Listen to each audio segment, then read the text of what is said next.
Sidelines with Rob Browne. Talk sporty to me.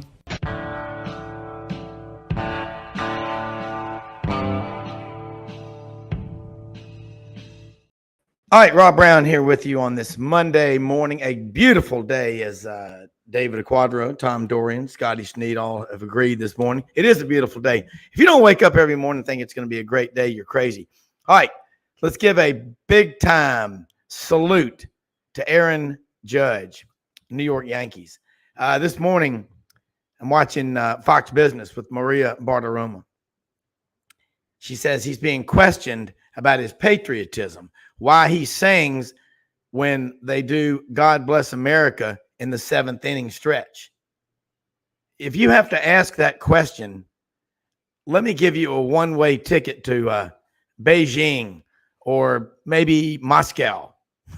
What an idiot. I love that guy. I mean, I'm not a Yankees fan, but I love Aaron Judge. And if you ever get a chance to see Timothy, the singer, he's an opera singer, incredible, who sings God Bless America at Braves games at Truist Park at the Braves Stadium there in Smyrna, Atlanta. It's absolutely chilling. So watch that anytime that you can. So there's a lot to talk about today. We are 54 days from the start of the college football season. Now, I think they call it week 0 when they have those games in late August that are played in Sydney or Dublin or whatever. They count. They count on your record. So remember, there's a week 0. There's a Coke 0. But really, we all think about September 2nd is going to be the start of the college football season. Great show in store for you today. Mitch Davis, the MitchDavisShow.com, will be on here with us in just a minute. After that, in the second segment, we'll be joined by Bill Gunter over in Columbia, South Carolina, ESPN The Game. He'll check in, update us on the Gamecocks, what's going on over there, hear a little about what they are doing in the third year under Shane Beamer. And I think it's going to be, watch out for these guys. Spurrier did it. He had 3 11-win seasons in a row, 2011, 12, and 13. It's never been done in school history. Prior to that, they'd only had 1 double-digit win season in their school's history going back to 1892 playing college football. So that's a significant event for someone to be able to say that they did that. Second hour, Franz Beard checks in with us, GatorBaitMedia.com. Always love to have Franz on because I can assure you with Franz, his daily thoughts, his one final pithy thought, it's show prep for a lot of shows. I love to read it every morning. And I think, again, Gator or not, he's got such a grasp and a good grasp of what's going on in college athletics, football, basketball, baseball, NIL, you name it. Franz Beard, GatorBaitMedia.com will be with us in hour number 2, and you will hear it. And Wes Moore checks in the fourth segment, ESPN 103.7 The Buzz over in Little Rock, talking about the Razorbacks and what's going on over there on the Western Front. Check in, get his take on the Texas and Oklahoma and A&M and all like that. He's one of our Western Front correspondents. And also love it when we've had on several times recently, Tyler McComas, you OU fans, does a great job. KREF in Oklahoma City. Norman, that ADI there, really, really gets it what's going on with Oklahoma. Mitch Davis will be joining us here in just a second. But remember, we're on 6 days a week. 6 days a week we're on, and we do 25 shows at least per month. That's about 50 hours, a little over 50 hours a month of content. So we get the message out. We are a growing show. We're also live on YouTube. Do us a favor. Subscribe to our YouTube channel. We want to really start pushing that. Now, next week, we will be in Nashville all week long for SEC Media Days. Going to have a lot of fun up there. There's a lot going on. Commissioner Greg Sankey will give his State of the SEC address on day 1. And then all 14 coaches will be up there and be grilled, questioned by the media.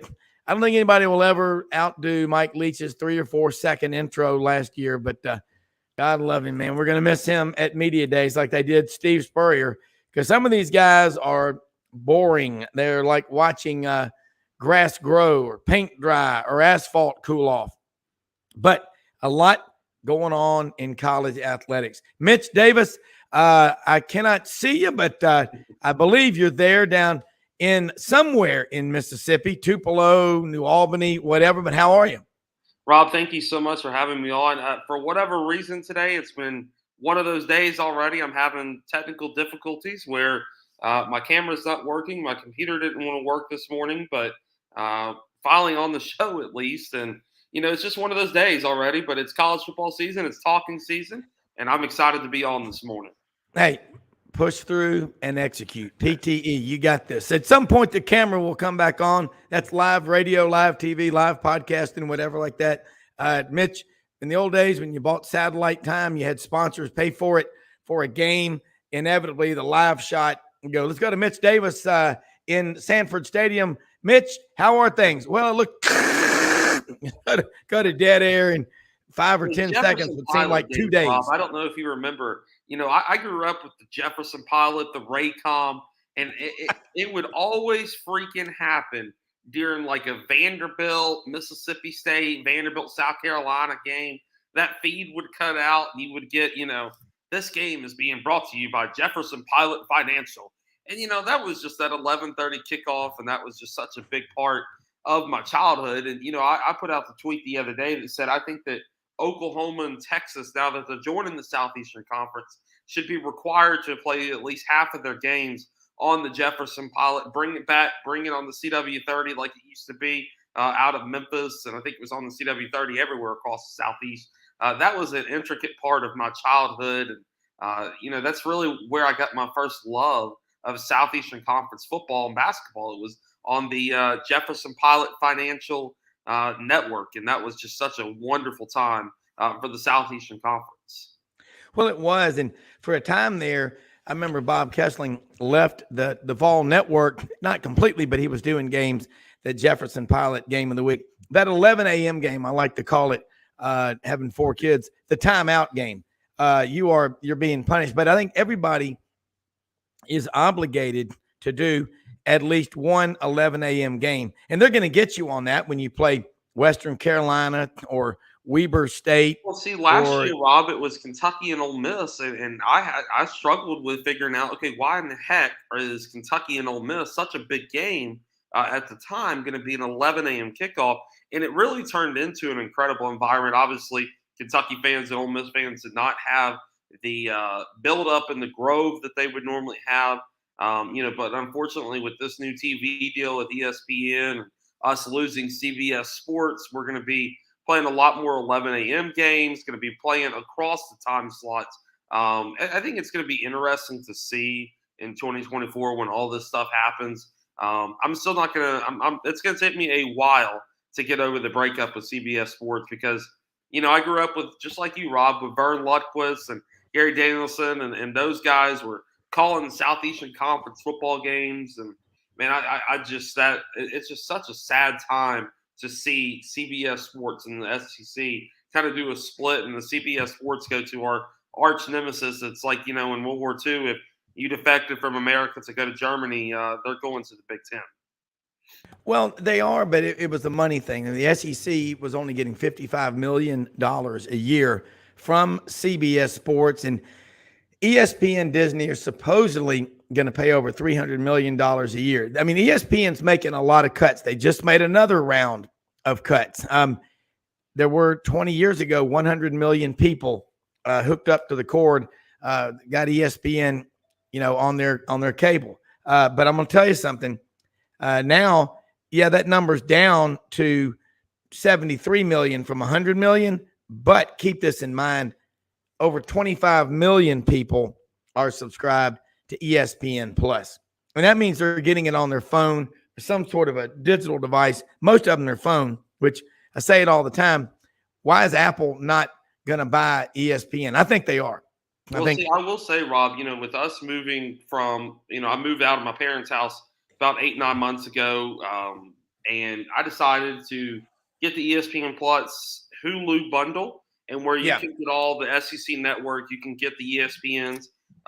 The only thing I'm missing Sometimes as the Cardinals games occasionally get blacked out, but really, Rob, I'm not missing much of my St. Louis Cardinals this year. They are god awful, and it's embarrassing to be a Cardinals fan right Yeah, the Cardinals are struggling. I know Dudley Dawson on here, hogville.net, big time Cardinals fan. Of course, growing up in Memphis, you are in the shadow of the Cardinals. And of course, this show on the Eastern front is Braves country. On the Western side, the Cardinals, and everything in between. It's a mix, but more, you go into Mississippi, a lot of Braves fans in Jackson. I mean, Ben Ingram, the voice of the Atlanta Braves, came from Jackson. And our friend down there, Jake Wimberly, and him are very close friends. And I mean, Ben Ingram is a great play-by-play guy. But yeah, Cardinals still, though, 11 World Series titles. After the Yankees, they are the premier tradition program all time in Major League Baseball. You've got the Red Sox, the Cubs, more or less for anything, for losing, I think, 1908 until 2016, 2017, before they won the World Series. Long time. 108 years. But, Rob, all that stuff's great, but we got college football on the horizon. I interviewed Bill Hancock the other day and talked about the expanded college football playoffs and his legacy, and I'm working on an article right now actually talking about his legacy and going to be dropping that podcast, probably Wednesday or Thursday of this week. But it was a really good interview and really insightful interview into the future of the college football playoffs. Yeah, I'd love to get him. When he's on, he is so forthcoming. He's very straightforward with what they're trying to do in college football. And, he'll be at SEC Media Days. And he has, I think 2025 is when he's going to officially retire. But I think as long as he's on this earth, he's going to have his hand in what's going on in college football. And we're looking forward to the 12-team playoff, because with Oklahoma and Texas coming in the SEC, I think you're going to see 9-3, 10-10, 10-2 SEC teams, even if they don't play for the conference championship, making it to the college football playoff.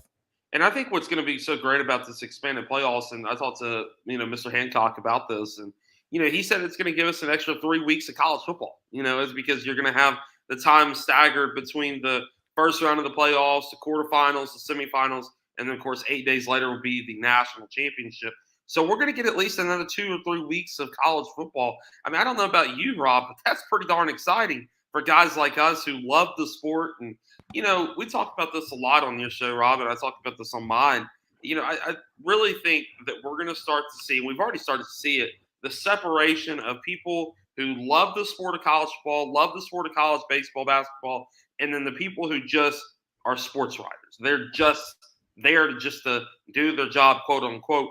They're going to have people separate themselves. And I really think that that's where digital media and websites and podcasting is really going to be the future of college athletic coverage, because you have guys, like myself and like you and Jake Wimberly down there in Jackson, Mississippi. He's a good friend of both of us.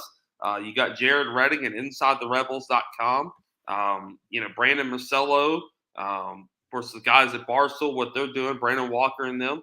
You got guys out there and women as well who love the sport of college football. I mean, Rob, I just picked up my 4th college football magazine, my 4th and final one. I have read 3 of them already cover to cover. I have watched so many old games and documentaries about SEC football, including the Swanee documentary about the 1899 team. I have this feeling that the separation of people and brands are really going to start to take shape now.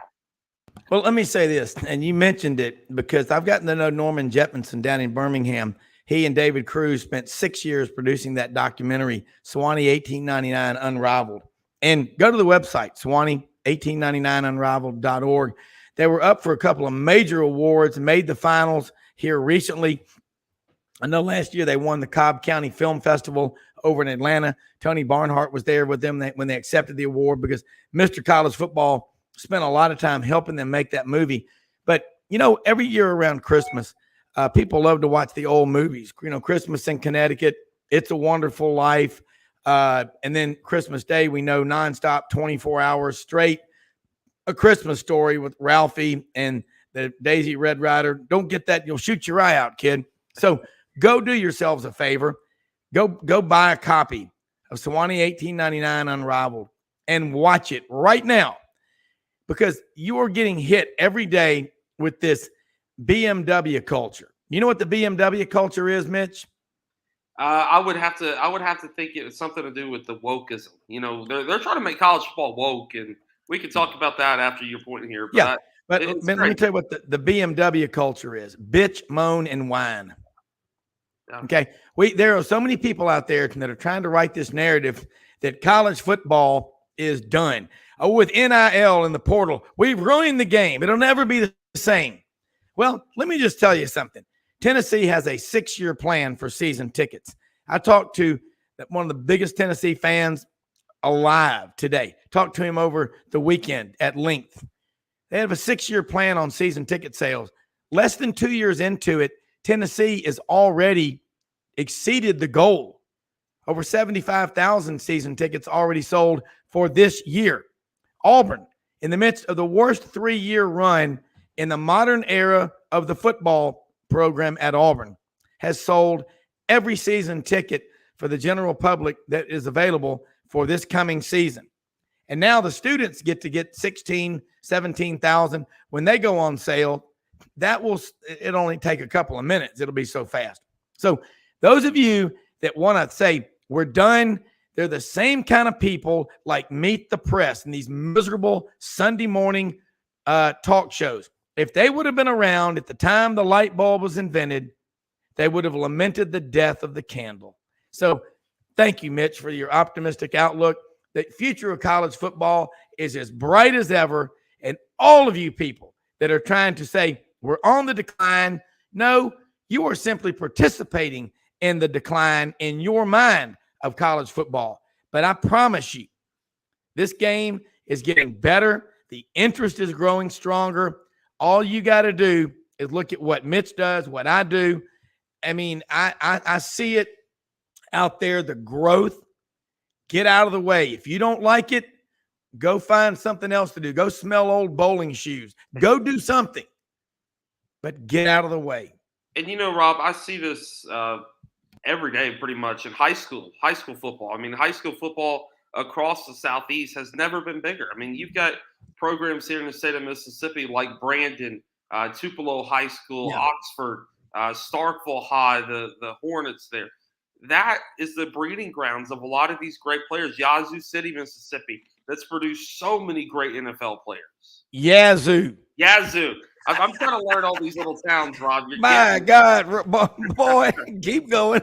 But what's so amazing to me about the sport of college football, college baseball, college basketball, especially in the Southeastern Conference and the Sun Belt, is that how it ties to our history as Southerners.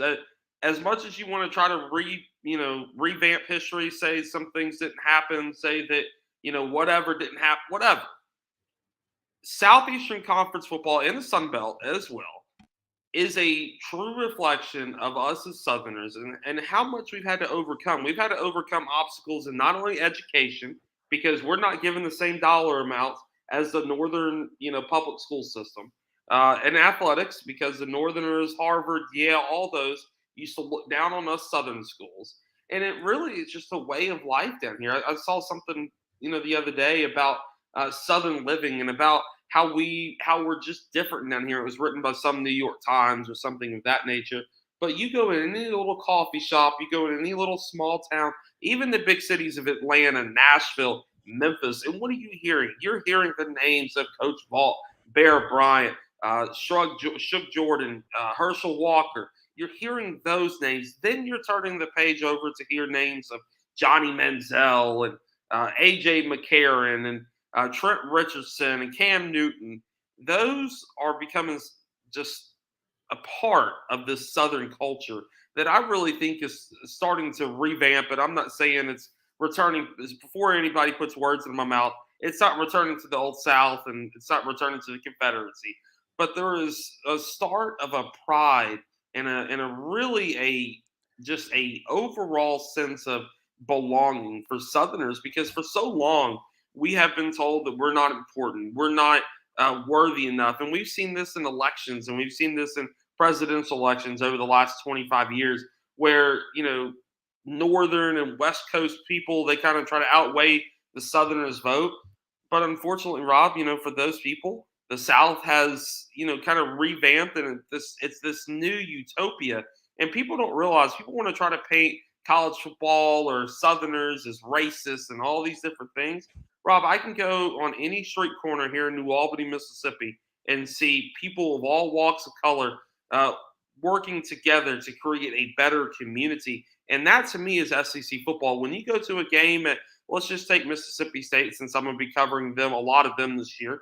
You go to a Mississippi State game in Starkville, Mississippi, and it is black, white, Hispanic, Indian. I mean, you've got all walks of life there cheering on the Bulldogs, ringing cowbells. You've got the new age of Southerners who have just moved down here, maybe from other countries or different part of our country here, and they're learning our culture. They're bringing what they have that was good up there, but turning it into something great down here. And we're really seeing the second kind of revamp of the Southern culture, and it's really synonymous with the SEC football. And we see Oklahoma and Texas joining us because nobody's trying to leave the Southeastern Conference, but people are trying to get in, just like America and just like the South.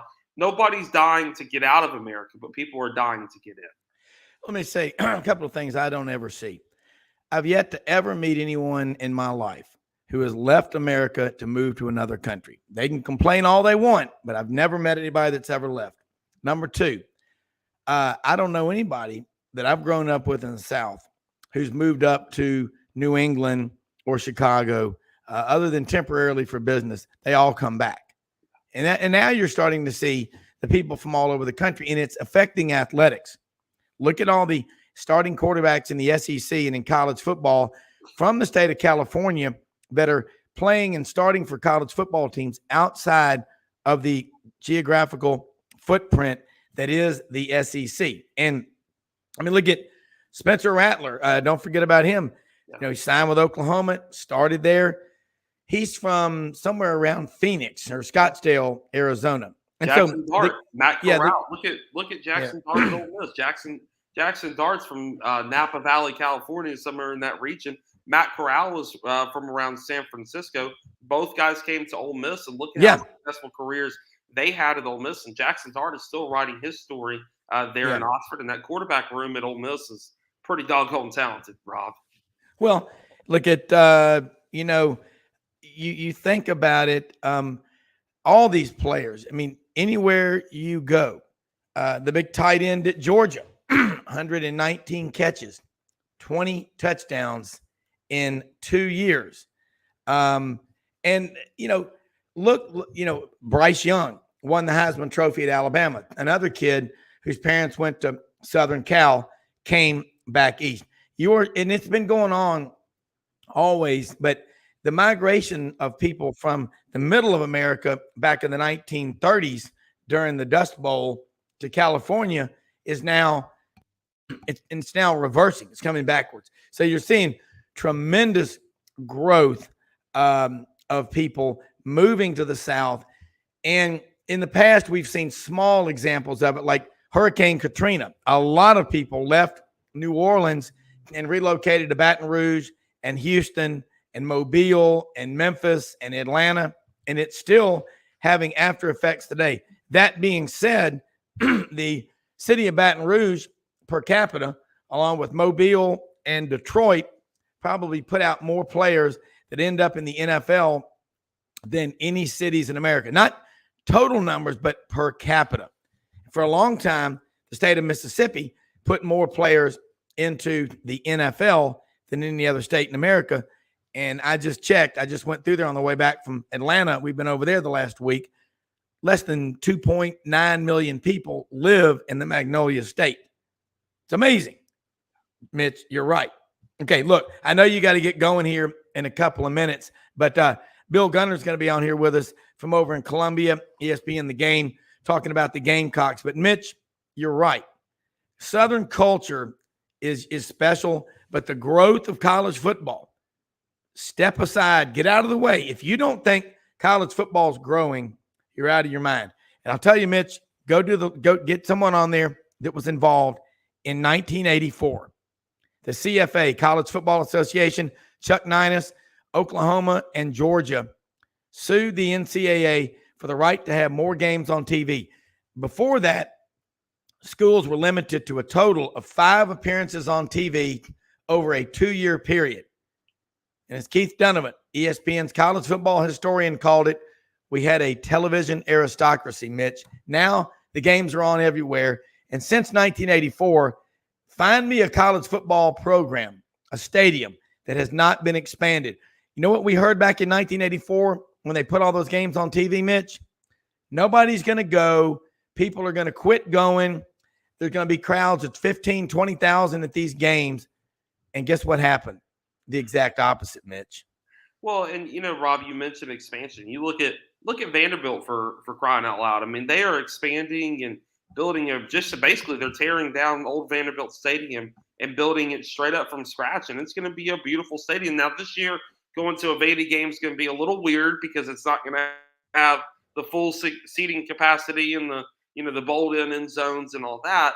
But even Vanderbilt has expanded their stadium. Look at what Texas did 2 years ago when they expanded at DKR Memorial. Look what Oklahoma's doing is now they're joining the Southeastern Conference, and we're seeing more money spent not only in football but in the secondary major sports: basketball, baseball, softball, women's basketball. I mean, it really is fantastic. And Rob, I would like to leave you with this. This is the first time in history of the NCAA where one conference, the Southeastern Conference, has had 4 number 1 draft picks in all the respective major pro sports. So that means WNBA, it was Elijah Boston from South Carolina. Men's, the NBA was Brandon Miller from Alabama. Football was Bryce Young from Alabama. And then baseball, of course, was Paul Skeens from LSU. Yeah. Rob, that's dominance. I don't care what anybody says out there. That is pure dominance. I don't see the Big Ten or the Pac-12 or the Woke 12, whatever they want to be called nowadays, the Big 12 or the ACC having that level of success that only happens in the Southeastern Conference. Because, Rob, you know this and I know this. It just means more. Yeah, it does. And look, Mitch, I know you got to go. Let people know how they can follow you, keep up with your work. True Grit Journalism's alive. The people out there, again, I'm glad to see, look at the season ticket sales around the nation in college football. So if you think college football is done, go watch PBS. I mean, go do something, go take up, the arts. I mean, which I love to support. But college football is just getting stronger, and it is red meat, American as it gets, college football. So, Mitch, love your commentary, and appreciate you being on here with us, as always, covering all things in the Magnolia State. Thank you so much, Rob. The Mitch Davis Show. Check it out. Going to have the interview and article up with Bill Hancock probably by Wednesday or Thursday. And also, Rob, and look forward to drinking some bourbon and getting ready for college football season. And it's coming, baby. I'm going to be back in Memphis for the St. Jude golf tournament there. So if you're in Memphis, in the Memphis area, going to be publishing some details about doing live shows there from TPC Southwind in about 3.5 weeks. So, Rob, thank you so much for having me on, and you have a great week, and look forward to chatting next week. Hey, looking forward to it, being up there in Nashville for SEC Media Days, Mitch. As always, love your honesty. Don't ever hold back. Free speech, the First Amendment, is protected and revered on Sidelines, okay? All right, Mitch Davis. Now we're going to head over to Columbia, South Carolina. Bill Gunter, ESPN, The Game in Columbia. I want to say something real quick. Kevin Skarbinski was on the show with us. The Birmingham Lead. He's also got a new newsletter he's putting out. Right now, he's putting out a couple of columns a week in the Birmingham Lead. Wants to be able to write more about what's going on in sports. Newsletter, Scarbo Knows. I like that. Of course, he did cover Bo Jackson, but Scarbo Knows. We'll be putting more out, but just go to the Birmingham Lead, Kevin Skarbinski, Scarbo Knows, $50 a year for a newsletter. Break that down. If he's putting out content damn near every day, that comes out to, wow. I mean, if you think about it, it's just a few cents a day for great content, but Kevin Skarbinski is one of the best writers in the country. Will, we've been talking about college football. You hear it every day. NIL, the portal, all this bad stuff's going on. And I don't know how old you are, but I don't know if you remember, and I remember it like it was yesterday, 1984. Chuck Ninus, College Football Association, the CFA, Oklahoma and Georgia sued the NCAA to get more games on television. The narrative then was, well, we're done. First off, back in the 50s when they started putting college football on TV, people thought we were done then. Look what happened. And in 1984, well, all these games are on TV. Nobody will go to the games. Every stadium in America has expanded multiple times since then. Now it's the NIL. Now it's the portal. The latest pothole in the road of life. But look at season ticket sales. They're setting records at Auburn and Tennessee. What's happening in Columbia? Because you all have among the most fanatical, loyal, passionate fans in college athletics I've ever seen in my life. Yeah, I mean, there's a lot of different ways to look at it. When you talk about the sport that is college football right now, it's at a crossroads.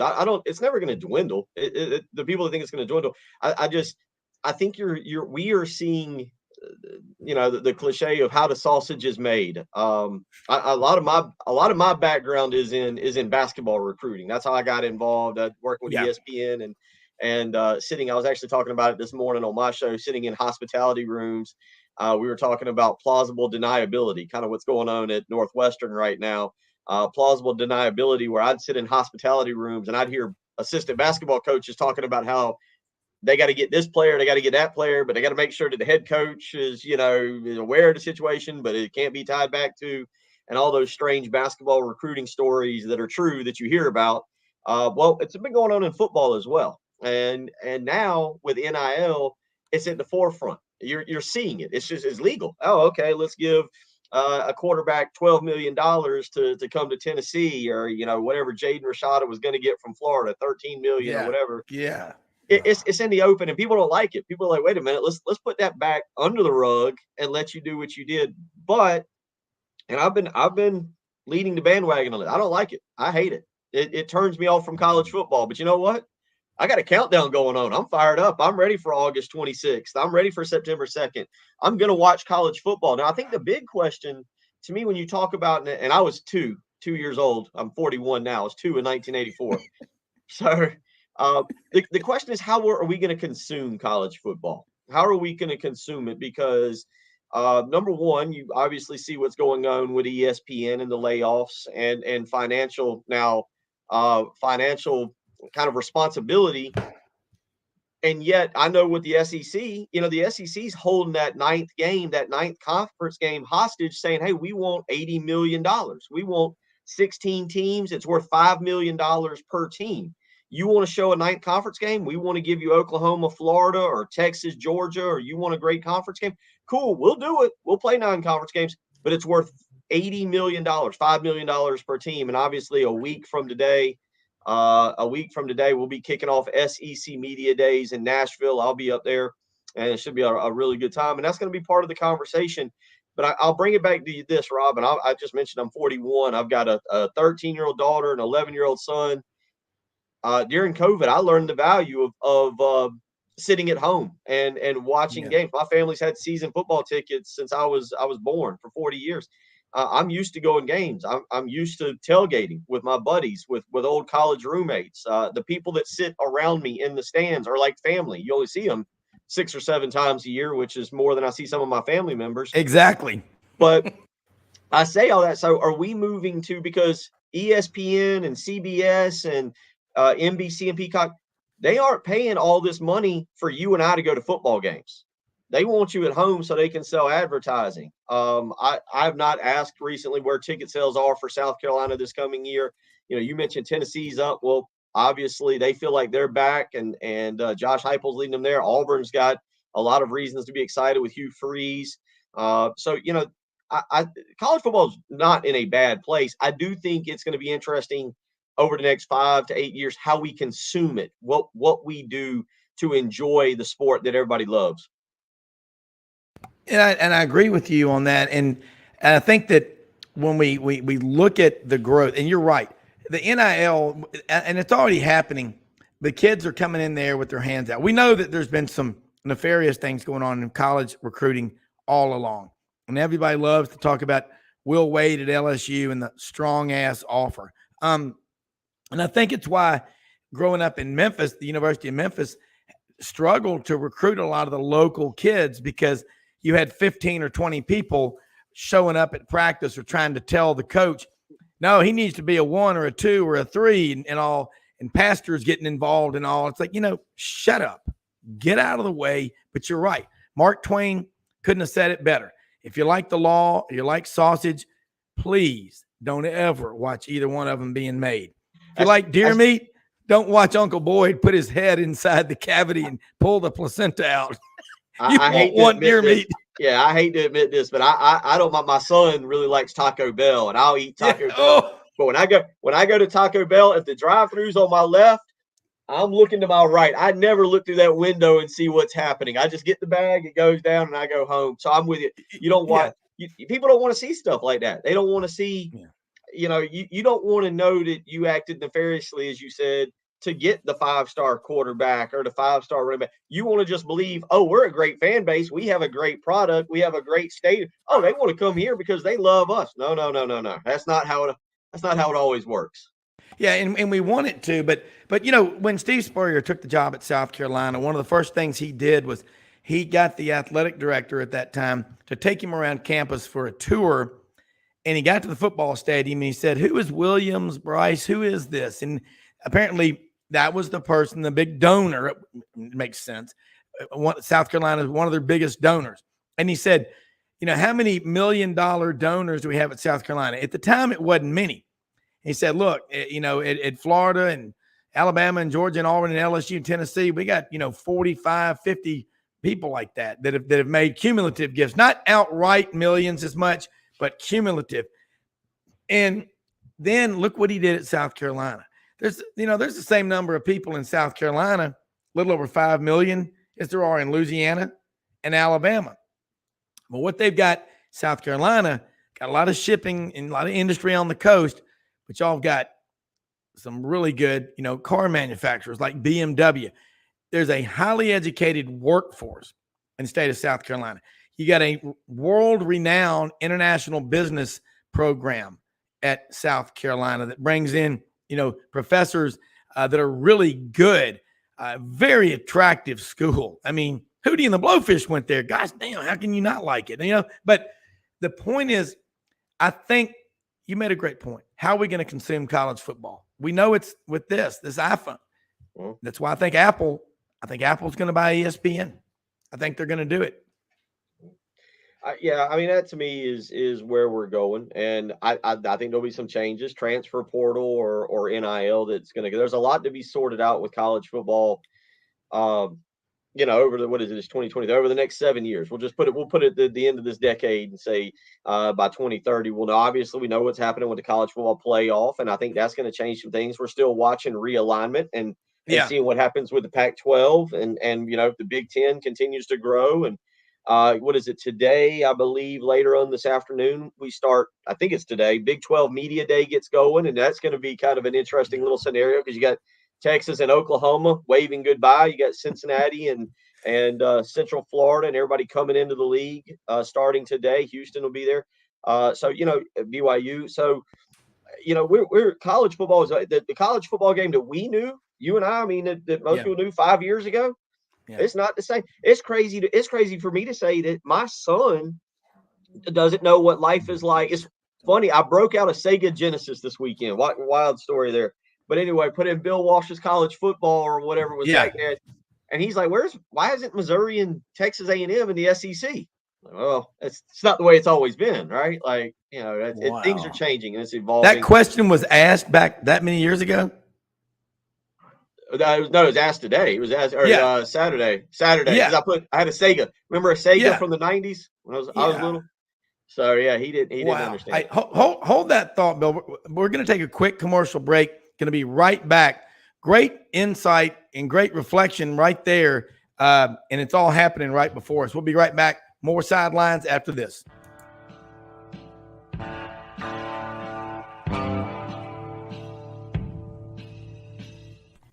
Red River Ford and Toyota, located in Wynne, Arkansas. If you're in the market for a new or used car, truck, or SUV, call, go online, or drop by and see them.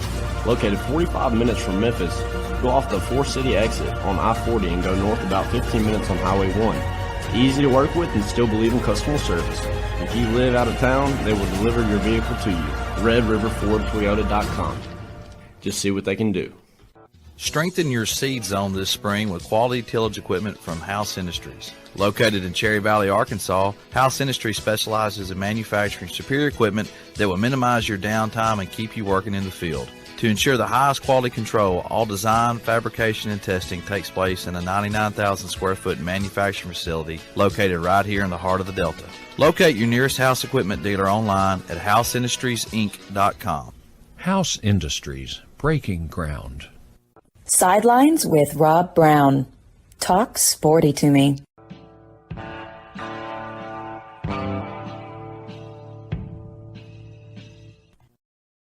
This segment brought to you by RumbleBoxingGym.com, 1835 Union Avenue, Memphis, Midtown, right there at the corner of Union and McLean across from Walgreens.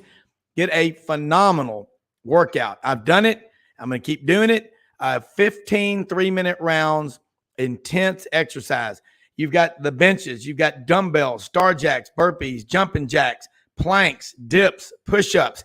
Then you go over and you start hitting the bag. Hook, hook, jab, jab, punch, punch. And those bags weigh 250 pounds hanging from the ceiling. You can't knock them off. This is your bag. You don't have Burgess Meredith over there going, come on, Rock, knock him off. Come on, Rocky. You got to hit him. But you got great qualified instructors in there, open every day of the week. And check in on our website at sidelines.live, rumbleboxinggym.com in Memphis, 1835 Union Avenue. Come from wherever you are. Tell your friends and family. And if you've got a team and you're a coach and you want to build and you want to get those guys to bond, put them through some 45-minute workouts at rumbleboxinggym.com.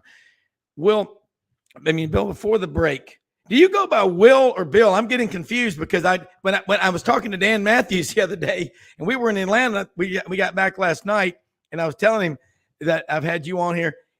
Which one is it? Because I've got a lot of friends named William, and they're Billy or they're Bill. Which one do you prefer? If you know me really, you can call me Bill. I grew up as Bill, and then went to college. You're sitting in the big auditorium, first day of college, freshman, little out of my league, and the professor, 50 people, and the professor says William Christopher Gunter, and I said, I'll just go with that. I don't feel like trying to correct you, and 49 other people look at me like I'm a clown. I was like, I don't know how well I'm going to know it. So all of a sudden, I became Will in college, and then the little thing I got up when I went to sign up for Twitter. Years ago, I couldn't find William. I couldn't find Bill. Will with one L, and I was like, I really should have gone with that back in high school. Maybe I'd have had a cooler life if it Will 1L. That might have worked better. Yeah. Well, I remember going to camp. The first day you're there, they line everybody up, call you because they were all military guys. Everybody seems like they served in the military. They'd say your first, last name first. And I remember when I got into sales. One of the first people I ever cold called trying to sell bonds, the guy's name, I looked in the phone, it was Richard Large. Just leave it at that. Why do you do that to anybody? But anyway, I digress. Look, South Carolina, 5.1 million people plus in there. Columbia, hour and a half, 2 hours south of Charlotte. You're going to play North Carolina opening game this season. And I did not have a favorable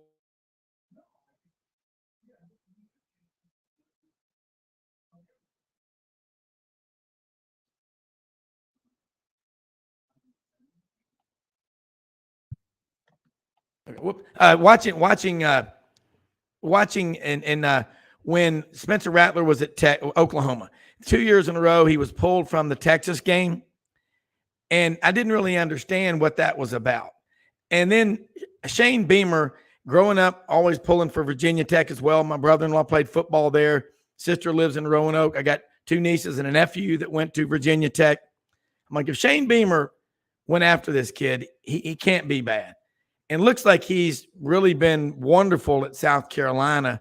And I think he's got a really bright future because no one's ever doubted his athletic ability. Am I right, wrong, or somewhere in between?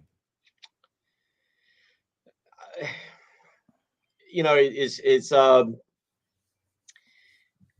I guess there's a lot more to it, in my opinion, because of the way last year played out.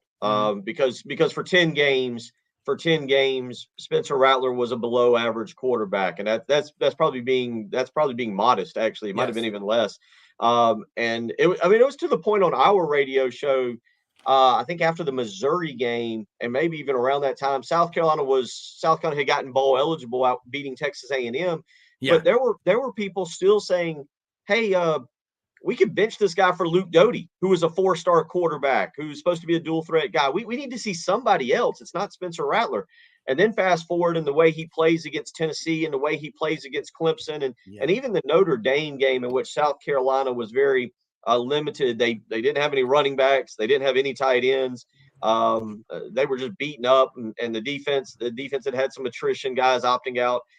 And Spencer Rattler kind of carried him. And so, it's kind of that thing that the last memory is normally what you actually remember and not what is truth, And so right now, obviously, there's a lot of people that think, oh, okay, I guess the guy that you just talked about, not the guy who got pulled or that struggled for the first 9 games or 10 games.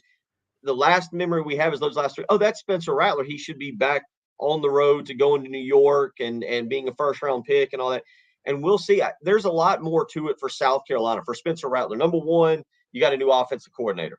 Dow Loggins has called plays professionally for the NFL. He's never called plays at the college level. We were talking about that this morning on our radio program about hash marks and some of the things that Dow Loggins is going to have to do. So how does he help Spencer Rattler, right? How does he help him? Number two, which is going to be very interesting, because we ran a poll on Twitter. Probably as soon as I can figure out how to run a poll on Threads, I'll probably have to do that. But we ran a poll on Twitter this morning asking, what's your biggest concern for the 2023 season? Well, South Carolina right now, they only have 4 running backs. And by that, they have Juju McDowell, who's undersized. They have a transfer from the Division II level, Mario Anderson, who came from not far away from here, Newberry, who's, they're hoping. They have an they have a freshman that's coming in that didn't enroll early, in Dontavius Braswell, who at least was a 4-star recruit, but is still a freshman. And then they have a converted a converted quarterback to wide receiver, back to quarterback, and now playing running back to Kerryon Joyner. And he's going to play running back. That's what they have. They thought they could go into the transfer portal and get a running back, and that didn't come to fruition. And so I say that because, well, how does South Carolina manufacture a running game this year? Or are you having Spencer Rattler drop back and throw it 40 times, which is no good for anybody if you don't have a running game to help him out? So what do we get with Spencer Rattler this year is really going to be fascinating, because it is a young man who I know everybody gets caught up on that QB1 show that he was on when he was 15 or 16 or 17. And that's who they think they're seeing and dealing with. This is a guy who's been fantastic, absolutely fantastic for teammates, for the university, for everything like that. Yeah. He is super talented. We're having a little bit of technical difficulty there, so I lost you there for just a second. But he is so talented. To his teammates, and it's hard because you don't get to go to practice every day. There were times when reporters could go to practice and you saw how people acted, and you learned so much more about him. But what do you hear from other players on the team about him as a leader, as a guy in the locker room? Yeah, I mean, again, you hear a lot. He's been the model teammate, citizen, person you want as your quarterback, doing all the important stuff. And the players seem to like him. I was told, now this goes back to NIL. He got a Mercedes deal, I guess, NIL deal. So he's got one of those G-Wagons, I guess, that Post Malone raps about. So, okay. So, well, apparently he was out during the camp season, and the players were kind of picking on him, picking on him like our buddies would pick on us, giving you a bit of a hard time. There's not a lot of resentment. I'm sure when you get 85 guys in there, I'm sure there's a guy or two who's got a little resentment at what Spencer Rattler is getting. Let's be honest about it. You can't keep everybody happy. But Rob, to answer your question, this is a guy that by all accounts, is loved by his teammates, is considered, the face of the program. Probably will be at SEC Media Days next week. But as a leader, as a human being, as a friend, I've heard nothing but good things about him around that facility. Well, and that's hearing that is powerful. And I can already tell that, we're not going to. Obviously, you tackle. You're on 3 hours every morning, 5 to 8 Central. 5 to 8 your time, 6 to 9 months. Yeah, 6 to 9 y'all's time. Y'all start earlier than us. But and I think just hearing that, I think just hearing that is powerful, because you can't have anyone in the locker room. Look, I don't know, the Atlanta Braves. I talked to so many Braves fans, and we have Dan Matthews from over at 680 and the Chuck Oliver Show, and Chris Domino will come on with us talking baseball. And they talk about Alex Anthopoulos. He doesn't allow clubhouse culture cancer killers. He doesn't allow them, gets rid of them in a heartbeat. And they've got a great culture over there in the Braves. Shane Beamer, this is year 3 for him. What he did last year, beating 2 top 10 ranked teams in succession, has only been done 6 times in college football history. And I think it's the first time they've ever done it at South Carolina. So that optimism, you're going, well, where were they the rest of the games? You talk about only 4 running backs. If you're breaking in a new quarterback, you always want to have those running backs as safety valves. But in the SEC, wouldn't you agree? If you can't run the ball, you can have the best quarterback in the league. You're going to lose 3 or 4 games because of it. Run the ball and stop the run. I mean, those are the 2 things that win in the SEC, and it goes hand in hand. Keeping the other team off the field and then getting them off by being able to stop the run. I mean, that's, look at what Georgia's doing right now, recruiting-wise on the defensive line. Kirby Smart, Will Muschamp, say what you want about them. They understand the league as good as anybody that's in the league, and they're building on the defensive line and they're recruiting on the offensive line. The SEC is won. You win championships by not just having 5 or 4 or 6 quality linemen. You have depth. You almost have a legitimate 3 deep, and that's whether it's on the offensive line. And South Carolina's trying to work to that. They were at their best. You mentioned Steve Spurrier earlier. South Carolina was at its best when it had Jadeveon Clowney and Melvin Ingram and Cliff Matthews and several other. Kelsey Quarles was really good, that never went on to a big NFL career. But the point was, that's when South Carolina was at its best, and they've got to get back to that. And unfortunately, at least at this point, they've lost some recruiting battles on the defensive line this recruiting cycle, guys going to Georgia. But on the offensive line, on the flip side of that, they've won some recruiting battles. They've done a good job with offensive line recruiting for the future. We're not talking about the future right now. We're talking about 2023, and that offensive line has to play better this year. Yeah, and you saw where Georgia brought in Lincoln Riley's brother from TCU after the 65-7 loss to Georgia in the national championship game. And I think, and Mark Ham's going to join us here in just a second. Rocky Top Tennessee Tailgate Report, good friend of ours up in Knoxville. And he was pointing out, Mark sent me some stats, and I'll read them to you that'll blow your mind on Josh Heupel's ability. And again, the quarterbacks are throwing the balls, but let me stop you real quick. Garrett Riley went to Clemson. Mike Bobo. No, I'm sorry, Clemson. I'm sorry. Yeah, I know he went to Clemson. Garrett Riley went to Clemson. Mike Bobo is back at running the I formation and not giving the ball to Todd Gurley in Georgia. That's Todd Gurley's coming back to play for Georgia. Strictly so, Mike Bobo will not hand him the ball on 3rd and 2 inside the 10. Yeah, I got confused there. The air conditioning's out, and I'm telling you, my brain, it's hopefully the guy's going to have the part today. But what I keep hearing is the chip shortage. I'm like, wow. It's 65 degrees here in Parkin right now, although it'll be in the upper 80s today and then back into the mid to upper 90s every day this week. We went to Atlanta to escape the heat. Atlanta is surprisingly cool.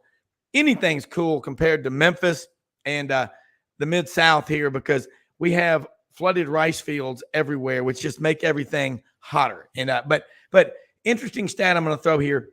Josh Heupel has coached 26 games at Tennessee. In that span, Tennessee has attempted 796 passes. A total of 6 of those passes have been intercepted. It's not bad for a guy from Sioux Falls, South Dakota, I think, who was the quarterback on the national championship team at Oklahoma in 2000, who a lot of people know, Mark, I think will verify this. It's Bobby Hill from King of the Hill grown up, but hell of a coach. And sorry for that lapse of sanity there. Yeah. Garrett Riley went to Clemson. Dabo going way out of his comfort zone. So Mark Ham up in Knoxville. It's Bill Gunter, ESPN The Game down in Columbia, South Carolina. Mark is the biggest tailgate in Knoxville, has one son at Tennessee, a daughter who'll be a rising sophomore at Georgia. So he's right in between. But, Mark, you look at South Carolina, you remember that game last year. We're still trying to get the license plate of the Sherman tank that ran over Tennessee. Nobody saw that one coming, Will and Mark. I remember that night watching the game, texting you, and you were like going, what the hell happened? Yeah. Can you hear me okay? Oh, yeah. You're sounding good. Okay.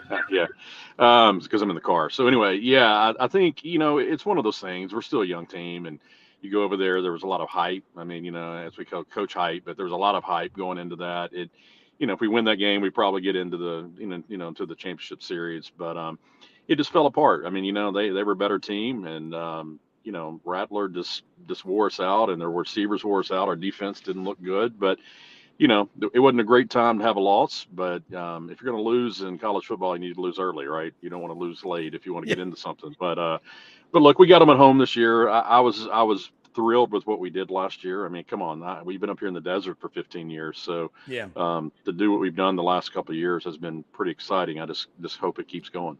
Yeah, and Bill, South Carolina, everybody looks around at that program. Look what Clemson's doing. I mean, they went from, people forget, from 91, which was 2 years after Danny Ford had stepped down, from 91 to 2011, which was the first year of Chad Morris. And you have to be very careful to say Chad Morris's name in the state of Arkansas or anywhere around here, because you may elicit some crazy responses. But that 20-year period, they did not win the ACC in 20 years. And then all of a sudden they get on that run.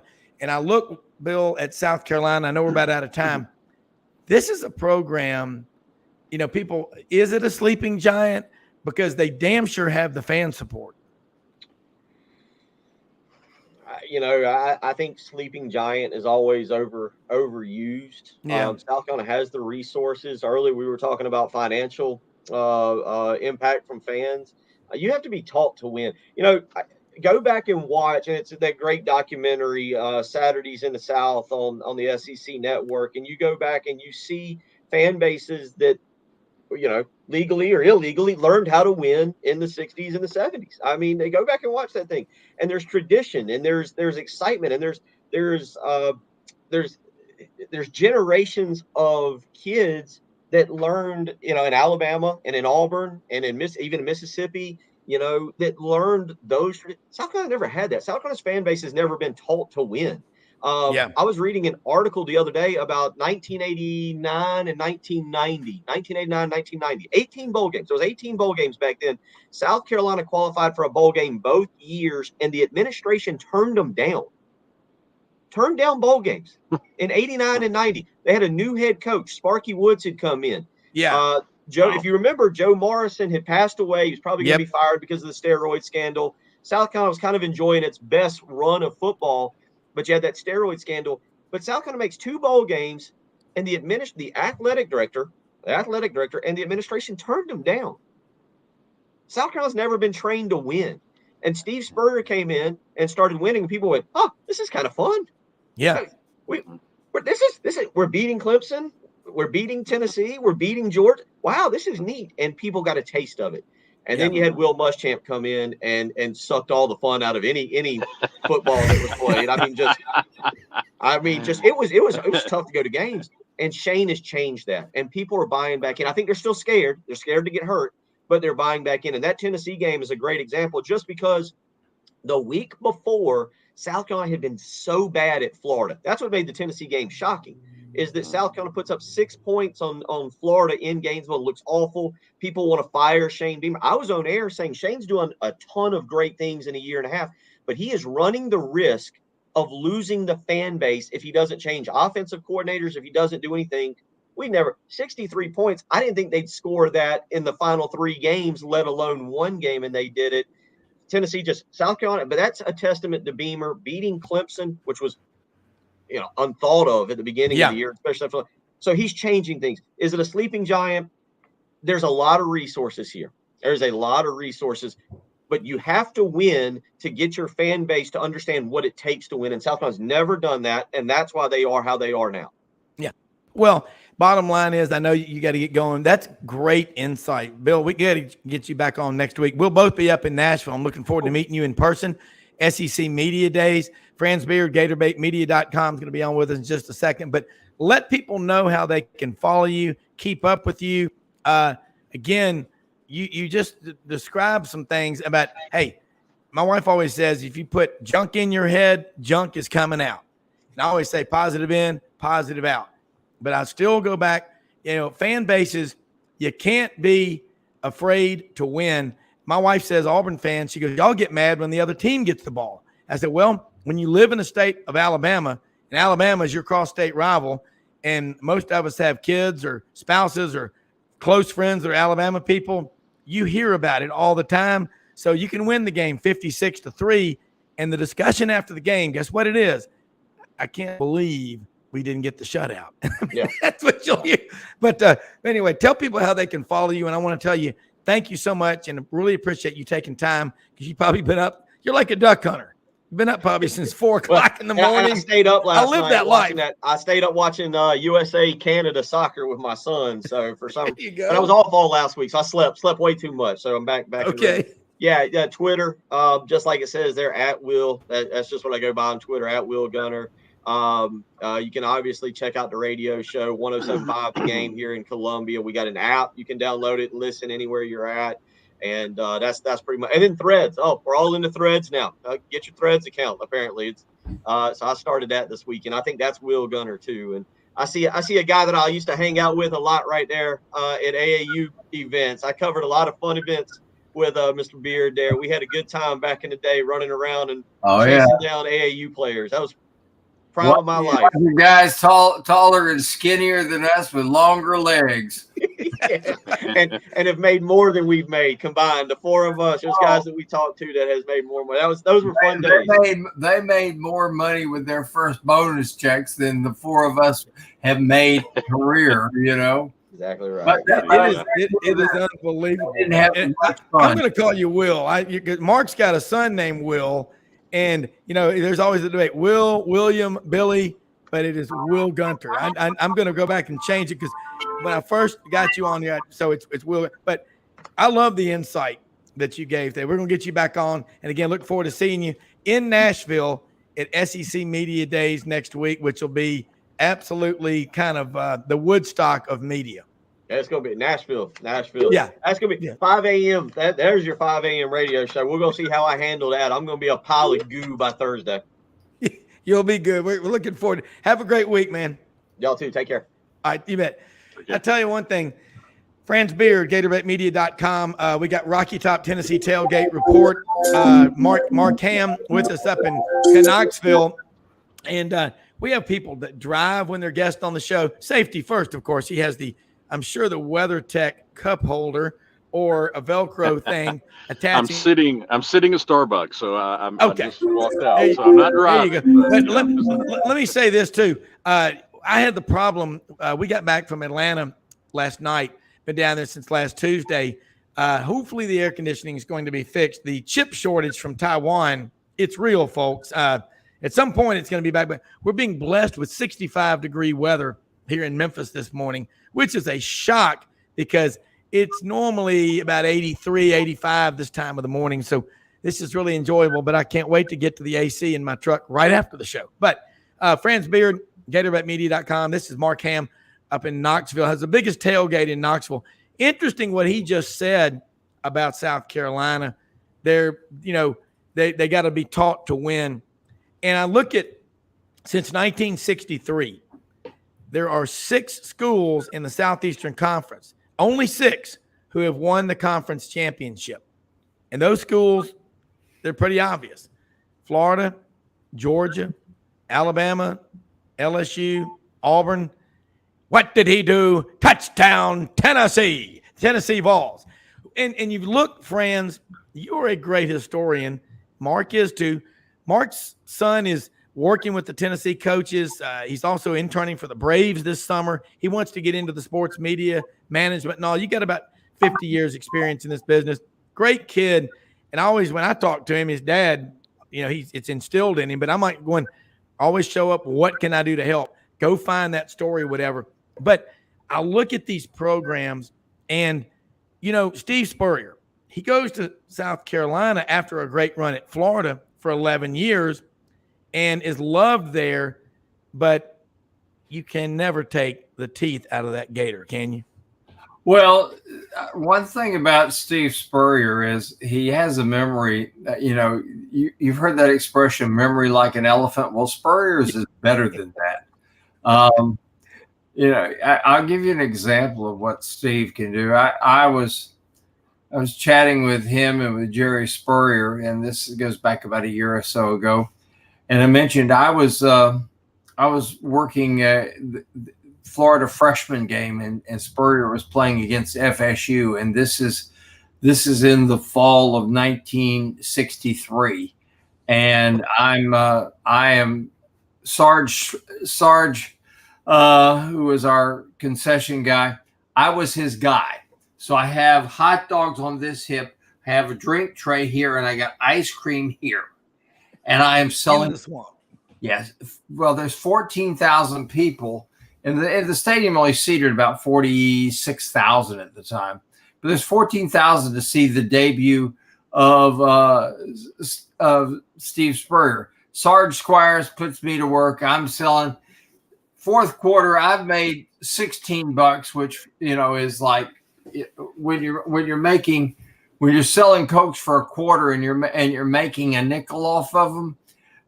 That's big bucks. So yeah. Anyway, I put that aside. I go down there, and I'm sitting. And Spurrier's Aunt Del Graham was my grandfather's secretary.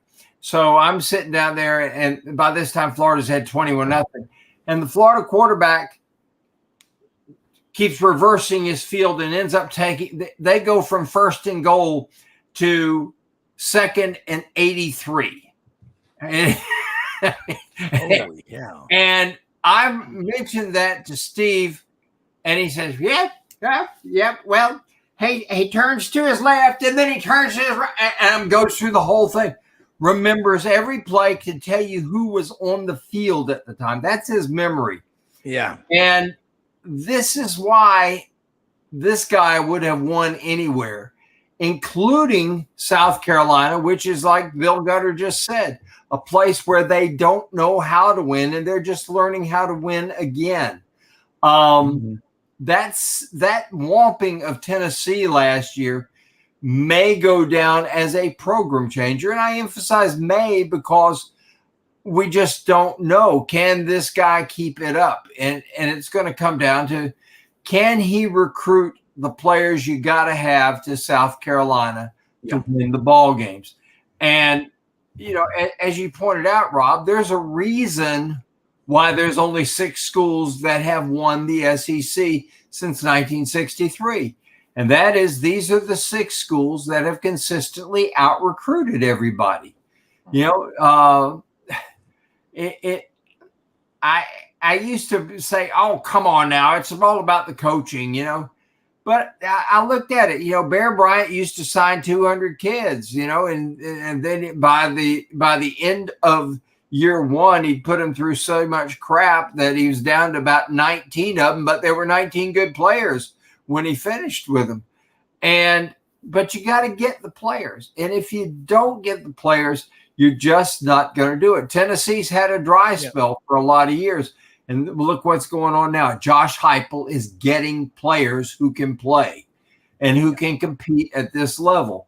Will mentioned Will Muschamp. Will got the players here, but they were all on the defensive side of the ball. And, we had a Stone Age offense and an NFL defense here. He did the same thing at South Carolina. somebody need. I think he got dropped on his head a few many times when he was an infant. Well, he hit a lot of people. But he's a great recruiter. It was the offensive side, the creative side, which was the one that got damaged in the fall. But but you know, this is the secret. Tennessee, you know, I would tell you about Josh Heupel. Josh Heupel is a better coach here at Tennessee than he was at UCF. Why? Because he gets better football players at Tennessee than he ever had at UCF. Yeah.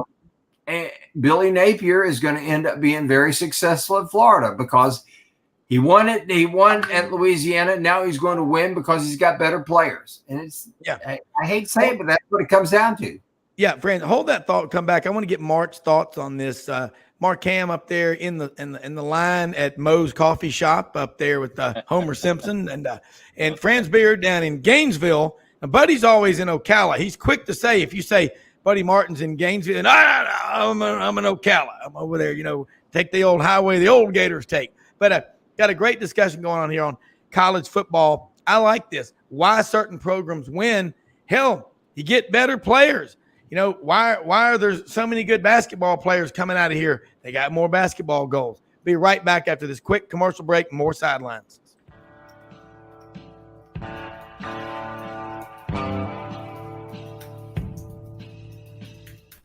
Red River Ford and Toyota, located in Wynne, Arkansas. If you're in the market for a new or used car, truck, or SUV, call, go online, or drop by and see them. Located 45 minutes from Memphis, go off the 4-city exit on I-40 and go north about 15 minutes on Highway 1. Easy to work with and still believe in customer service.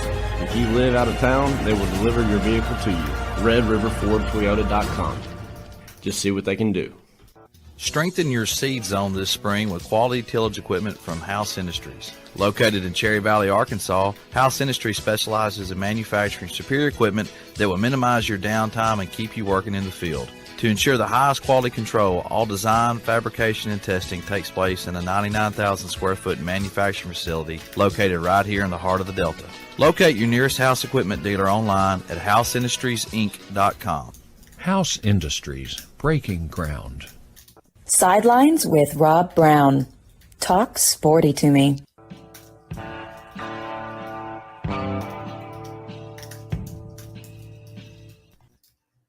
All right, Rob Browne, we are back with Franz Beard and Mark Ham. You remember, was it Crossfire Man or Mort Kondrecki? They would go, "You're wrong." It was the McLaughlin Report. That's what it was. They started doing a little McLaughlin Report. "You're wrong, Franz Beard. Mark Ham, what do you say?" Right, Mark. Franz laid it out brilliantly. Franz, a scholarly man, very smart, as are you, knowing how to win. And I'm looking at it just as an Auburn man. But when I'm on this show, and I'm harder on Auburn than I am any school in America. It's my school. But I think about it. He's right. He's just going to get better players at Florida. You're going to get them at Tennessee. And, you have 10 season tickets for Tennessee every year. Talk about what you mentioned to me Friday in our conversation, that 6-year plan and what's happening up there. It's because Will Ham has been driving Coach Heupel around. That's why. That's exactly right.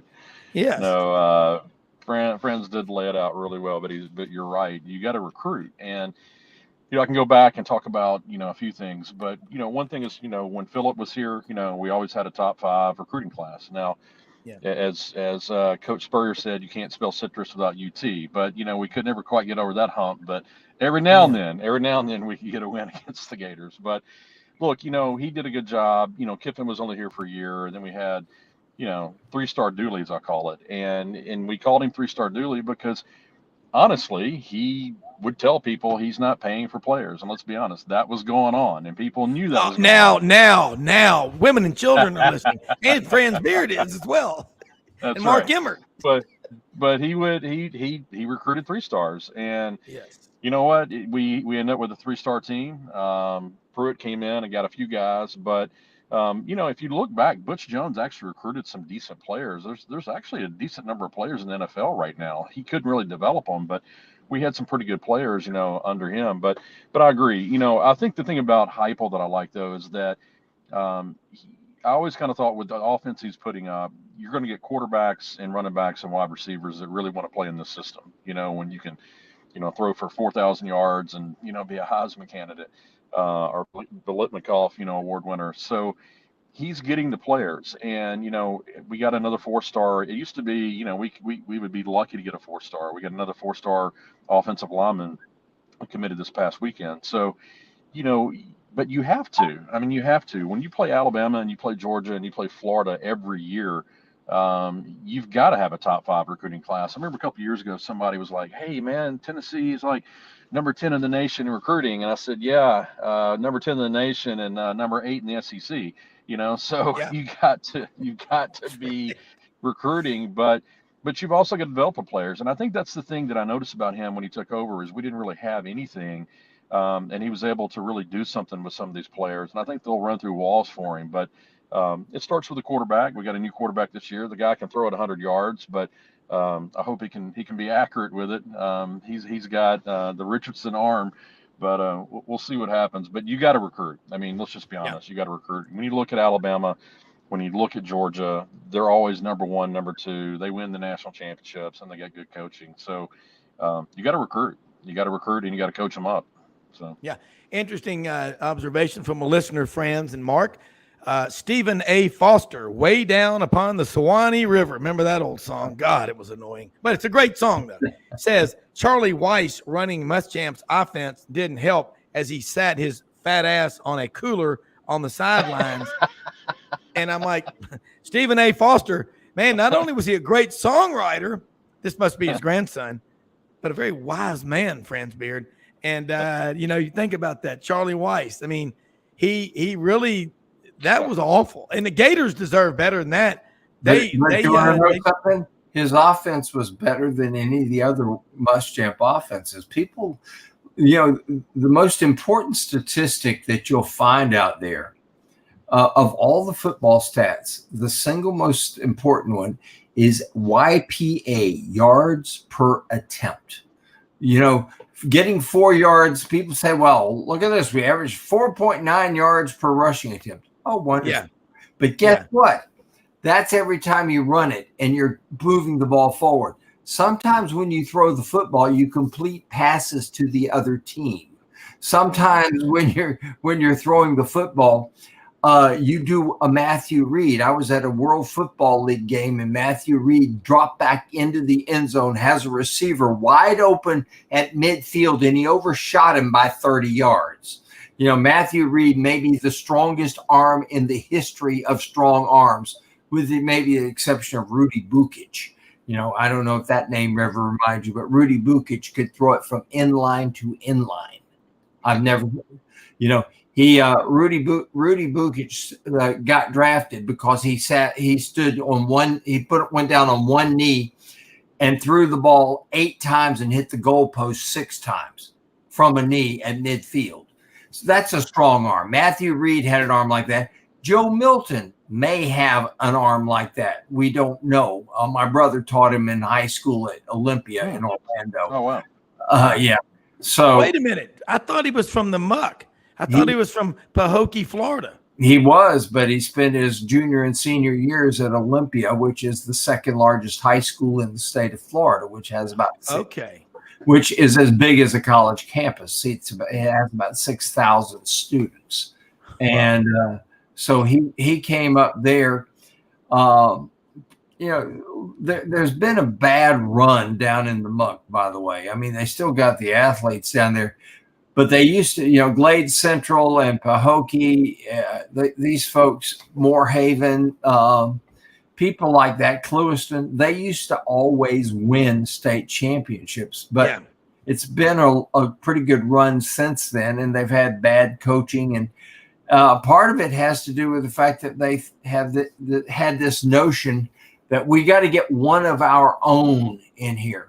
And I think that harms a lot of college football programs, as well as the thought, not everybody can be a Steve Spurrier, which can be, I come back to my alma mater and I'm great. Not everybody can be a Phil Fulmer who can do it. But you see a lot of schools that bring in this guy. Well, he's one of ours. Well, one of ours doesn't always work. In fact, it works less probably than any other way. You can bring in guys, and sometimes you need that fresh approach. And I think, I believe that when Tennessee hired Josh Heupel, there was this idea of, okay, we got to bring in one of our own. But instead, they bring in the guy from outside. He refreshes the program with a brand new offense, a brand new philosophy, a brand new personality at the top who basically can sit there and say, to Mr. Big Shot alumni coming in there, I don't know you. I don't know you. I don't owe you. And this is a real problem with head coaches because you get and Rob and guys, one of the things I think that hinders a lot of programs is you get that coach that doesn't have the cojones to say to Mr. Big Shot alumni, no way, no how, get out of my office. Yeah. Well, it is that's a tough thing to do. I mean, and Mark, you look at Tennessee, we're talking about Joe Milton. I mean, again, why would anybody leave the temporal climate of the muck? It's so lovely down there. Lake Okeechobee, mosquitoes the size of quarters, swamp, rattlesnakes, panthers, alligators, boa constrictors, pythons. What's not to like? But this guy, Joe Milton, has if there's a strongest arm in college football contest, Mark, would he win it hands down? Would it even be close?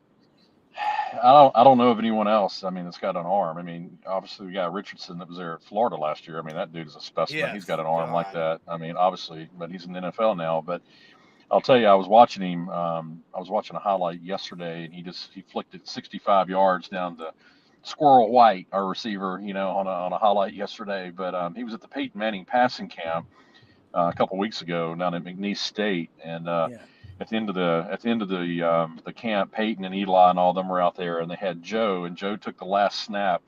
He threw it 80 yards in the air to a receiver in the end zone, and Eli and Peyton were like, "Oh my God!" I mean, here like NFL. Greats and MVPs and probably all be in the Hall of Fame. They're like, look at this guy's arm. But you got to have more than an arm, right? I mean, you've got to be able to, the problem he had last year or the year before is he had too much arm and he was throwing it over people. And I think he's kind of had to learn to take it a little bit off. But the guy has got a cannon. I mean, he's got a cannon, and it's just one of those things that you got to have a little touch too. So I think he's starting to learn to put a little more air under it. Not knock people down, with the football. But we'll see. We'll see how he does. You got to remember he started 2 years ago, and then he got hurt, and then Hendon Hooker came in and just had a career, right? Yes. And he couldn't displace Hendon at that point. So, look, he had a decent game against Vandy last year. It was in the rain. That was after obviously we got beat by South Carolina because Hooker went out. He had a great game against Clemson, but again, you don't have a body of work here to see what it's going to look like. But if he can keep up the Clemson work, well, yeah, I think we'll be okay. But he's going to struggle some, I think, in a few of these games. Yeah. Well, you want to have a running game. We talk about that. Franz, talking about the Gators and Billy Napier, year number 2. The Gators lost 4 games by a touchdown or less last year. I'll throw another one. Brent Venables. I mean, suddenly, I didn't know this, but according to a lot of people, on his way from Clemson to be the head coach at Oklahoma, he got a football lobotomy, kind of like Jack Nicholson, the one flew over the cuckoo's nest. I don't think that happened. If you look at the games, Oklahoma, Brent Venables, they lost 4 of their last 5 games, each of those losses by 3 points. And Oklahoma is historically very aggressive when it comes to recruiting and supporting that football program. Let's talk about Billy Napier, the second most talent-rich state in America. Used to be California was number 2. Now it's Florida. California, there's 38 million people out there, but about 350,000 of them a year are leaving, and a lot of them are coming to the state of Florida. I mean, are you bringing sand to the beach? Well, No pun intended. Florida. I'll tell you, the state that intrigues me. Florida's got lots of talent. There's no question about it. And part of it has to do with the fact that we are now pushing 23 million in population. We're growing by 2,000 Californians a week. 2,000 California. Yeah. We're just telling them, please, leave your politics and your support of the ladies sperm whale harpooning team back in California. And, yes. And if you come here, you got to love football, you got to love basketball, and you got to love baseball. Everything else is, and of course, women's gymnastics. We have a great women's gymnastics. Yeah. And hunting and fishing. You got to do that as well. Yeah. And America. And you made one mistake, Rob, I've got to tell you about. Down in the muck, the mosquitoes will come down and they'll grab a cow and they'll take it to their private place in the swamp and they'll rape it before they'll suck the blood out and kill it. I mean, I've been down there. It is, and Mark, if you've been to Lake Okeechobee down there in South Florida. Oh, yeah. That's another day. But, the cool thing about all this growth in Florida is I think these people that are moving, we're hoping, is they're like the people. They're coming to be around people that are like them. They like the climate. They like the beach. They like all of that good stuff. But, Franz, we look at Florida, looking at Tennessee. We've been talking with Will Gunter about South Carolina and the SEC East. In the last since the 2013 season, I'm looking at some statistics that I was handed by Doug Dean of AU Dose in Birmingham last week. And, Auburn's in the midst, and they're coming out of it, hopefully. Their worst 3-year run in the modern era, 17-19 the last 3 years. 63-48 since the 2013 season when they played for and lost the national championship when, Benjamin caught the pass there from Jameis Winston at the end of the game. But since 2013, Mississippi State is 68-47, Kentucky 64-49, Tennessee 63-49, Ole Miss 62-48. So it's getting more competitive in this league. Yeah, and you can't just show up, snap your finger, and say, we are the old boys of Florida, or we are Tennessee, we are Auburn, Alabama, Georgia, LSU. And it seems like that with Alabama and Georgia right now. They can do anything. But Rob, you look at what's going on. Yeah. Florida hires Billy Napier, who's a tremendous recruiter. Yeah. Auburn hires Hugh Freeze, who's a tremendous recruiter. Tennessee hires Josh Heupel, who's proving to be a tremendous recruiter. Yes. I don't know if anybody is going to out-recruit Lane Kiffin, considering what he's got to work with there. I mean, you got to remember something. He's bringing quality black kids to Oxford, Mississippi. Yeah. I mean, it's a whole lot different when you're bringing them to Gainesville or to Knoxville. It's a whole lot different bringing them to Auburn, which have, these three schools I just talked about all have a long-standing tradition of having a really strong support from the black community for the programs. Yeah. Ole Miss, people think Ole Miss and they still think Old South, and they think people, they think men in white hoods knocking on doors in the middle of the night. That's the image the state of Mississippi has. And you look at what Lane's doing there. And he's taken a different approach because he's got 3 million people in the state. We got 20 million more people than that in the state of Florida. So how's Lane doing it? He's doing it in the portal. It's what Hugh Freeze is doing there at Auburn. I'm not a big Brian Kelly fan, but I give him credit for one thing. He knows how to use the portal to plug holes. This is a game where you better have your foundation in your high school kids. You better have, particularly on those line of scrimmage kids, you're not going to be able to recruit consistently and bring in kids who can play the line of scrimmage. But you can do what Tennessee did this year. They bring in 2 tackles who are going to play, who are very good in Campbell and the JUCO kid. You bring in 2 kids that are going to be able to play. Florida brings in Micah Mazuka, who Rob Sales says looks like he just got through winning a barroom brawl, but you can plug and play a guy like that, but you better have your foundation in the line of scrimmage. And this is what, we look at the offenses and say, boy, that Josh Heupel's offense, wow. But you look at those guys up front, he's got some dudes up there. Yeah. He's got some dudes that are going to knock your butt off of the football. And as a result, you're going to be able to protect. You're going to be able to get, Steve Spurrier once made one of the greatest comments I've ever heard. He says, he said, well, people look at this running game, they think, wow, you didn't gain 300 yards. He says, that's true. He said, but we made every 3rd and 2. Yeah.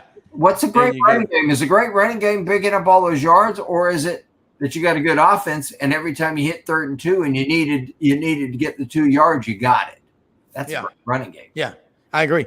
Mark, you look at Tennessee's running game. Let's talk about the Vols. No matter who your quarterback is, it's going to be Joe Milton. Nico Lamaliva has come in from out in California. Another kid heading east. It used to be, boy, you had kids wanting to go out west and play. Now, I'll tell you where they are going. They're going to Oregon. I mean, we talk a lot with Matt Dean, one of our team members on the show. His son Tyler's on the staff with Dan Lanning at Oregon. There is a nonstop direct flight on an airplane from Eugene, Oregon to Dallas-Fort Worth Airport. I don't think that's Love Field. I'm talking DFW. So 3.5, 4 hours, you can hop on the plane and see your son play football there. And it doesn't matter who the coach is. They keep it going. You know what? Tennessee, this is my observation, Mark. Johnny Majors started this back in the early 80s. They were the first SEC program to really recruit nationally in football, and they still do it. Yeah, and I think we have to. I mean, when you talk about Oregon, I'll just make a quick comment there.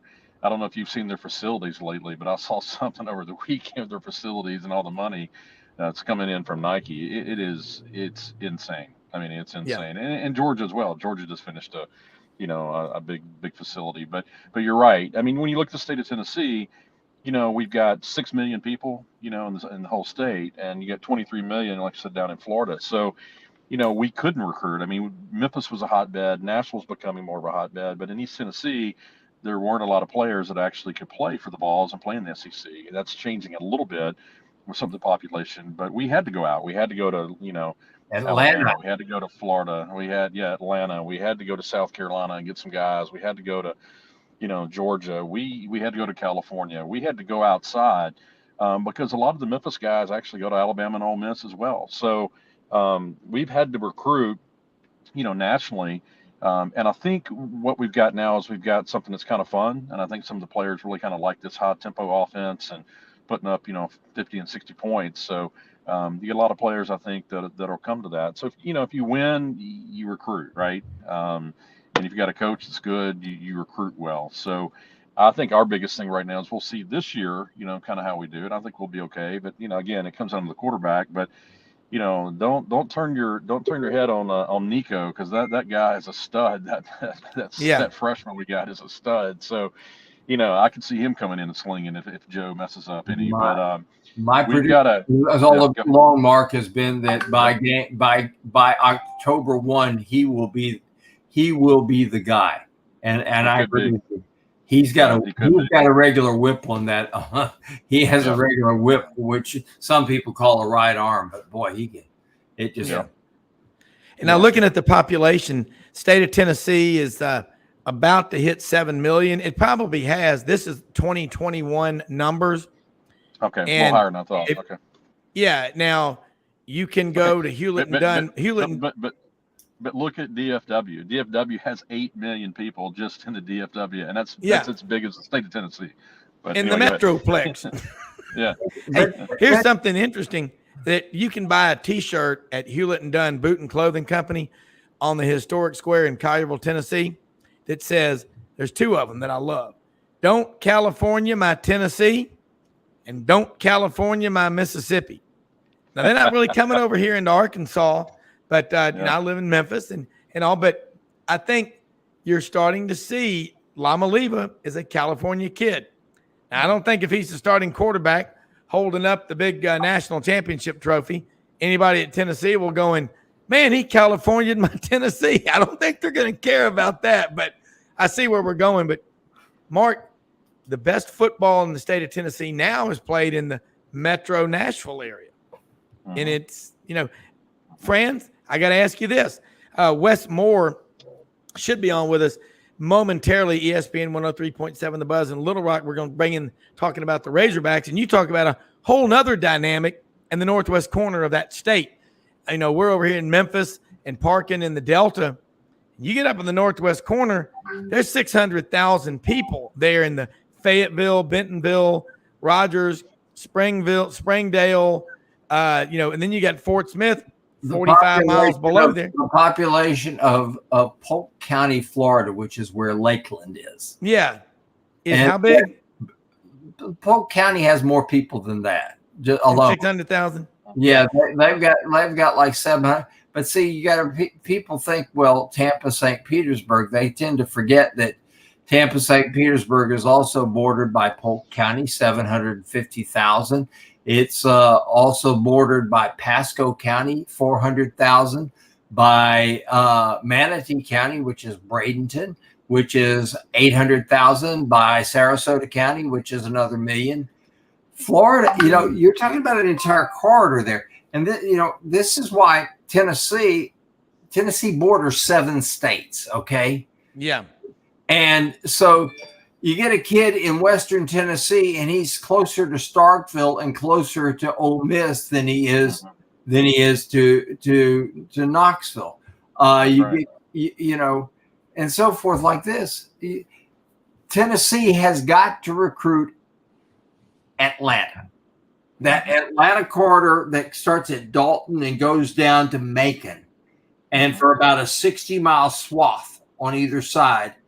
That's Tennessee. Tennessee has got to recruit there. It's just like Auburn. Auburn has to recruit, what is it, the I-85, I think it is. Up to Atlanta and then I-75 south to the Florida line and on over. But they really recruit the whole. It's a triangle. It's a triangle that goes up to Atlanta, come down 75, and then out I-10. And that's where, you know, you have these places, these niches that are population bases that you have to recruit. Where Florida has got to recruit is Florida has got this corridor that is really Tampa across and up to lower Georgia, which is also called Jacksonville. Yeah. Here in Florida, you know, we have a saying that Florida begins at the Columbia County line, and when you get to Columbia County, and then goes down to the north of Palm Beach county line, and everything in between. That's Florida, and then you've got the lower Midwest, which is also called Sarasota, Bradenton, and down to Naples. Yeah, on one side you have West Israel, you know, which is which and also called New York with palm trees, which is South Florida. But Florida is like Tennessee in that respect. Tennessee's got you've got 7 states that border Tennessee that you're fighting with for their people. I mean, you know, Tennessee people have to fight Arkansas for players, you know. Yeah. He's got to fight Ole Miss, Mississippi State, Auburn, Alabama, Georgia, South Carolina, and then you got to also get Clemson gets in there. You get Virginia Tech that gets in there because Virginia Tech for a long time owned Bristol. Yeah. You know, it's half of Bristol's in Virginia, friends. Don't ever forget that. My sister lives in Roanoke, and It's 141 miles from Bristol to Roanoke on Interstate 81. Let's bring in Wess Moore from over in Little Rock, covers the Razorbacks and all things out here on the Western Front, ESPN 103.7 The Buzz, daily sports radio show. You can hear him every day. And Wes, we're talking about the 600,000 people in the northwest corner. And then you've got the population, Little Rock, the capital. But the Razorbacks, I'm seeing in recruiting, they've got a coaching staff with a lot of relationships in the deep South. And you're seeing the Razorbacks going after everybody. And you talk to your listeners every day. How optimistic are they heading into the 23 season as we are 54 days away from the start, if anybody's counting, and we all are? I think I may be more optimistic than some of them because we were talking last week about the over-under total for Arkansas at some of the casinos, and it was 6.5. And I thought it was a no-brainer. I'm disappointed, very disappointed in this team if they only win 6 games. Yeah, I think this is a 7-win team at the worst, and I think they have a chance to win 8 or 9. When you return KJ Jefferson, arguably the best quarterback in the SEC, that means a lot. When you have potentially the best quarterback in the league, you should be a 8-9 win team. And look, they got Rocket Sanders, who was edged out in the lead for the SEC's most rushing yards last year. They return a lot of productivity on defense, especially in the secondary. I just feel like this team is an improved team, and with KJ Jefferson back, this is a team that should win 8 or 9 games. And I didn't sense the fans' optimism as much as mine. So maybe they're thinking 6 or 7 wins. I just know how important it is to have a quarterback back with all that experience, and I think KJ's a good one, and he's about to have a good year. Mark, Wes, we've been talking about defensive line, how critical that is. Mark's, covers Tennessee for us, Franz, the Gators. The Razorbacks secondary, we know, struggled last year. Again, what are you hearing about the summer workouts, guys that came in, early high school guys, January, went through a spring practice, but also some portal guys that have been on campus this summer in the defensive line room? Yeah, that was the key additions. If you look at the defensive linemen that they've gotten through the portal, more than anything, at the worst, it's depth. But these are guys who have started a lot of games at different schools and different conferences around the country. And so they have that experience. Arkansas already had some good players on the defensive line. Now these guys come in, and it adds competition. It's going to push each other to be better. And then if injuries happen, then you've got some players there. But I also think it gives them the opportunity to rotate players in and out so you don't have defensive linemen playing 60 plays a game. You can go with 40 plays a game and start switching these guys out more often. And sometimes Arkansas is not able to do that. Or if they do it out of necessity, it's guys who probably shouldn't be playing yet, playing in the SEC. And that's usually a disaster. They fortified the defensive line. Linebackers, they got a couple of linebackers that have played 40, 50 starts. It's incredible to the guys that they were able to get in the portal to help replace a Bumper Pool and a Drew Sanders. And then in the secondary, they just added more depth, and they feel like they have the depth on defense that they haven't had in years. Yeah. Mark, you look at growing up in Memphis, Collierville, you look at this Arkansas program, what Sam Pittman's doing. They've had a lot of success. They won 13 conference championships in the Southwest Conference, but it's eluded them. They've been to Atlanta 3 times. It's more than Ole Miss. It's more than A&M's been. It's more than Kentucky and Vanderbilt's been. But just looking at it, we got Wes on here. He covers the Razorbacks. Also, sports anchor, Fox Channel 16 in Little Rock. You'll be seeing it a lot on the color TV over here at the Lodge during hunting season. We watch Wes and the Little Rock stations. You know what's crazy, though, Wes? Some days we get y'all on satellite. Some days we get the Memphis stations. I got to tell you, I much prefer the Little Rock stations. It's a lot happier message. But, Mark, jump in here with Wes Moore. No, I agree with Wes. I think in the SECs, you got to have an experienced quarterback. If you don't have a good quarterback, you're just going to struggle. And KJ is all that. So I'm really surprised they didn't have them winning more games. I think they will, because I think Sam Pittman's a great coach. You could see what he did last year. Had a little bit of a fall off, but look, they're going to be good. I mean, they got great running backs. They got a great quarterback, and he's dangerous. So I think they're an 8 to 9 win team personally. See, I mean, Wes, and again, and Franz, we've been hearing it. When you've got a quarterback punch, KJ Jefferson, you got Rocket Sanders, it's going to take a tight end, a wide receiver. Who are some guys we're not talking about, Wes, that you're hearing about, that you're seeing, because their recruiting is top 22, top 23 minimum every year under Pittman? Yeah, the receiver core is still to be worked out. They brought in a lot of wide receivers through the transfer portal. Tesla is one of them, a big, tall wide receiver. Armstrong, another one. And then you got a couple that were young players last year. I tell you one that I like a lot is Isaiah Satania. He's from Fayetteville. He's a track star, one of the fastest guys, if not the fastest player on the team. They've got him in the slot, and I think they're going to be able to get him a lot of catches. Bryce Stevens is another.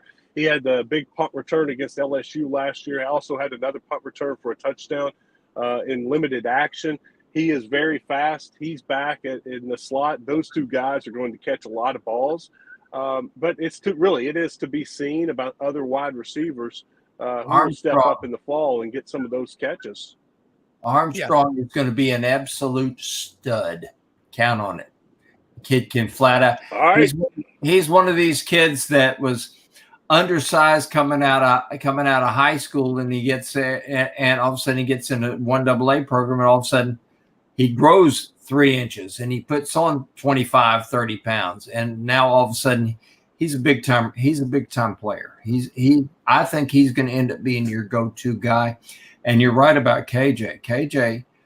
KJ, I think, is going to be this year's Anthony Richardson. Only I think he's a better quarterback. I think he has more experience at quarterback. Anthony had the talent, just didn't have the experience. But KJ's got both.